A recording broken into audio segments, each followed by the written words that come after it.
আলহামদুলিল্লাহ, আজকে কয়েকটা কমলা কাটবো। অক্টোবরের 30 তারিখ। এটা হচ্ছে থাই2 অরেঞ্জ, আর পাশে রয়েছে পাকিস্তানি অরেঞ্জ। যদিও বা এখন কমলা পরিপক্ক হয়নি, কমলার হারভেস্ট টাইম হচ্ছে ডিসেম্বরের শেষে অথবা হচ্ছে জানুয়ারিতেও হারভেস্ট করতে পারেন।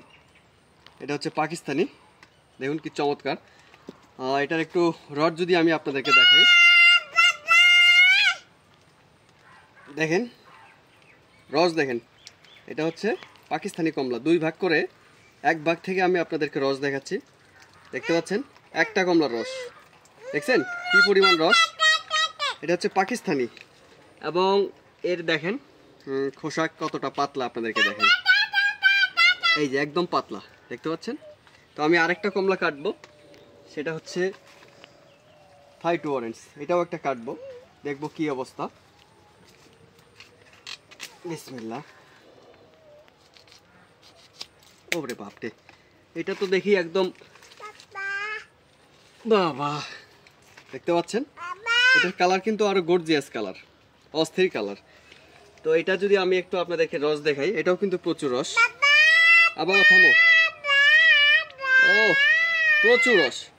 আপনাদেরকে আমি একটা মেসেজ দিব, যারা আপনারা বলেন যে কোন কমলার জাত ভালো, কি কি কমলার জাত সংগ্রহ করবো, আপনাদেরকে বলবো আপনারা পাকিস্তানি কমলা, থাই2 কমলা, নেপালি কমলা, ইন্ডিয়ান হচ্ছে সুইট অরেঞ্জ, এই জাতগুলো সংগ্রহ করবেন, তাহলে আপনারা ভালো ফলন পাবেন, ঠকবেন না। একটা কমলা একটু খেয়ে দেখি, সুপার, এখনই মিষ্টি, কঠিন মিষ্টি, সেই মিষ্টি।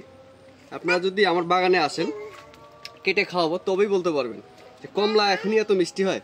থাই2, ঠিক আছে। একটু পাকিস্তানিটাও একটু টেস্ট করি। পাকিস্তানিটা কোথায় রাখলাম, অর্ধেকটা। ওই পাকিস্তানির থেকেও এটার মিষ্টতা বেশি। ও এটাই পাকিস্তানি, দেখি পাকিস্তানিটাও একটু মিষ্টি খেয়ে দেখি। বিসমিল্লাহ। দুটোই সমান, পাকিস্তানিও মিষ্টি হয়েছে, থাই2ও মিষ্টি, চমৎকার স্বাদের। তো আপনারা শুনেন, সর্বপ্রথম যারা ছাদ বাগানি বা যারা বাণিজ্যিকভাবে বাগান করতে যাচ্ছেন, থাই2 কমলা, নেপালি কমলা, পাকিস্তানি কমলা, ইন্ডিয়ান সুইট অরেঞ্জ, এই 4টা জাত আপনারা সংগ্রহ করবেন। আর হচ্ছে চায়না মিষ্টি কমলা। তো বিষয় হচ্ছে আরেকটা জাত আছে, এই আপনার দার্জিলিং কমলা। এই দার্জিলিং কমলার বৈশিষ্ট্য হচ্ছে এটা অতিরিক্ত সানবান হয়, তাই আপনারা দার্জিলিং কমলা সংগ্রহ করার দরকার নেই। আমি যে 4টার নাম বললাম, 4-5টা জাত, যেমন হচ্ছে পাকিস্তানি কমলা, থাই2 কমলা, নেপালি কমলা, ইন্ডিয়ান সুইট অরেঞ্জ, চায়না মিষ্টি কমলা, পাশাপাশি আরও কয়েকটা নতুন ভ্যারাইটি আছে, এগুলো আপনারা সংগ্রহ করতে পারেন। ওকে, সবাই ভালো থাকবেন।